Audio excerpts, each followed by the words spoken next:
आज की वीडियो शुरू करने से पहले मेरी आपसे रिक्वेस्ट है कि अगर आपको मेरा कंटेंट पसंद आ रहा है तो मेरे चैनल को सब्सक्राइब कीजिए और लाइक कीजिए और कमेंट्स में ज़रूर बताइए कि आपको मेरा कंटेंट कैसा लग रहा है। Good morning. अमेरिका और ईरान के बीच में शांति वार्तालाप शुरू करने के लिए जो पाकिस्तान ने पहल दिखाई थी, बाद में पता चला कि ये पहल तो चाइना की तरफ से थी।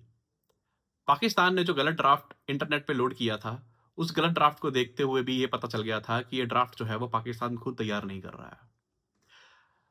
वेस्ट एशिया में पाकिस्तान अमेरिका के एक एसेट के रूप में ज़्यादा उभर के सामने आ रहा है और वेस्ट एशिया में इतने बड़े देश में पूरी तरह से अमेरिका के एसेट का होना बहुत ही खतरनाक और चिंताजनक बात है। पहली बात।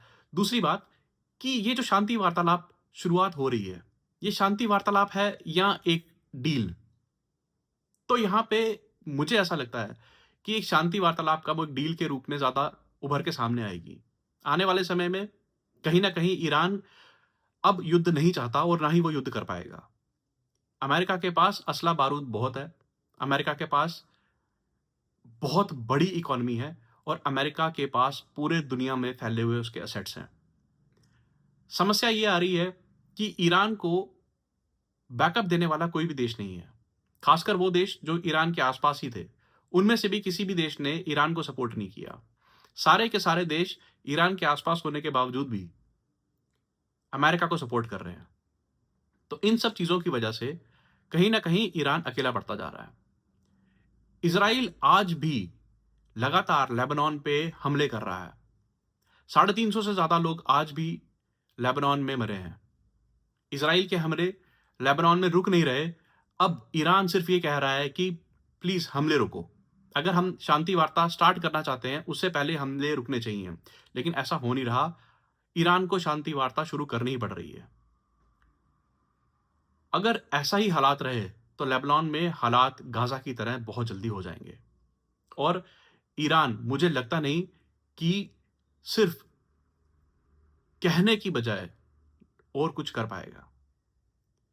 तीसरी बात, अगर ईरान और अमेरिका में कोई डील होती है, तो ये डील किस तरह की होगी और इसमें हमें क्या फ़ायदा और नुकसान होगा? ईरान और अमेरिका के बीच में अगर कोई डील होती है, तो पहली चीज़ स्ट्रेट ऑफ हॉर्मुज़ खुलेगा। दूसरी बात कि अगर स्ट्रेट ऑफ हॉर्मुज़ पे ईरान कोई टैक्स लगाता है, तो हमें ये देखना पड़ेगा कि वो टैक्स कितना है? क्या वो टैक्स इतना रहेगा कि जिसे वेस्ट एशिया उठा पाए?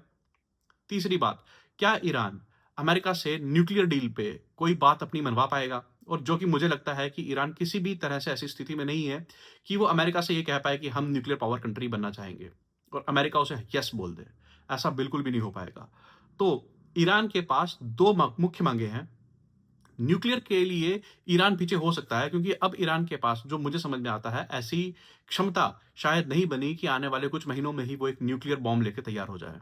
तीसरी बात, हो सकता है अमेरिका ईरान पे ये दबाव डाले कि हमारी फोर्सेस को आप एंटर करने दीजिए अपने एटॉमिक रिसर्च सेंटर्स में और वहाँ पे जाके हमें आपके पास जो यूरेनियम का जो रॉ मटेरियल है, उस मटेरियल को हम एक्सट्रैक्ट करके आपकी कंट्री से बाहर लेके जाना चाहते हैं।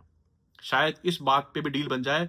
शायद ईरान कहे कि ठीक है कि हम आपको सबके सामने नहीं लेकिन एक अ, इंटरनल एंट्री अपनी कंट्री में दें और आप बिना किसी को बताए सीक्रेटली ये सारा सामान यहाँ से लेके जा सकते हैं। ये सारी डील्स होने की संभावना बहुत ज़्यादा है। इस सारी चीज़ों के बीच में हमारी क्या पोज़ीशन है?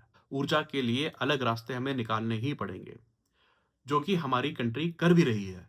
लेकिन इन सब चीज़ों का जल्दी से जल्दी कमर्शियलाइज़ होना बहुत ज़रूरी है। आज ईरान, कल कोई और कंट्री भी हो सकती है। आज हमें गिरता हुआ रुपया बहुत ही खटक रहा है। लेकिन अगर ये रुपया ऐसे ही गिरता रहा तो बहुत जल्दी हमें भी और समस्याओं का सामना करना पड़ सकता है। रुपए को मजबूत करने के लिए बहुत ही जल्दी सरकार कोई ना कोई कदम ज़रूर उठाएगी। कुछ रुपया वापस उठा है, लेकिन इसे कम से कम ₹80 पर डॉलर से नीचे जाना चाहिए।